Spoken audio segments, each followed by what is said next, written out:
Hey, this is Joe Calloway. You know, sometimes I think that John Spence and I are twin sons of different mothers. We run so parallel in so many ways. I think John is brilliant, and I think maybe part of the reason is because I agree with him on darn near everything, and I also learn from him. But I just finished a podcast, and the whole interview was about disruption and leadership. What should leaders do, be, think? How do you lead in an age of disruption, which I know is something John's doing a lot of right now. But let me give you two or three quick ideas in terms of the kind of mindset that I think leaders need to help create within their organizations. I've been doing a lot of work with an outfit here in Nashville where I live called the Disruption Lab. And here are some of the things that we're helping leaders and corporate executives and business people think through. One is, how can you simplify? Take whatever it is that you do and simplify. Better yet, think beyond what you do and say, what would be a different approach that creates more value? And part of the way you create more value is to make something simpler. The market doesn't reward anybody for making things more complicated. I love what Quicken says, and particularly about their business program that helps small businesses keep the books. They say we offer half the functionality at twice the price, meaning they've got a very simple, easy to use product. It doesn't have all the buzzers and bells that their competition has, but that's why their customers love it. So what can you simplify? Number two, and along with simplification, what can you make easier?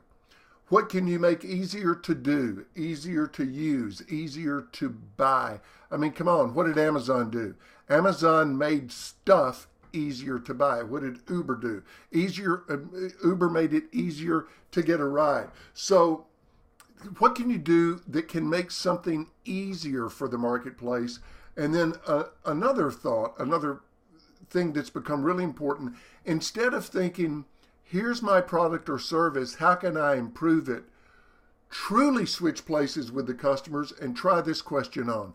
What job is my customer hiring me or my product or my service to do? I was just talking with a consultant, and he said that fairly often he will ask his clients, what did I do that was of value for you? They tell him, and he's surprised.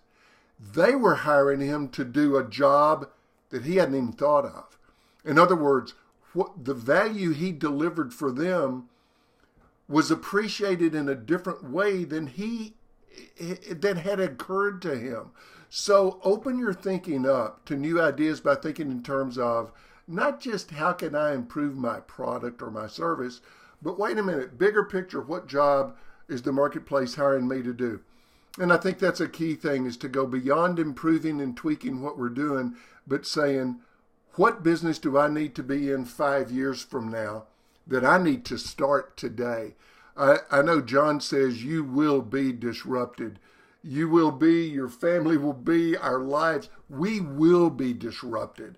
That's not up for debate. The question, particularly with business, is who's going to do the disrupting? Will the disrupting be done to you, or will you be willing to disrupt your own business in order to go to the next level? Listen, think about all this. It's a lot to think about. Have a great day. See you again.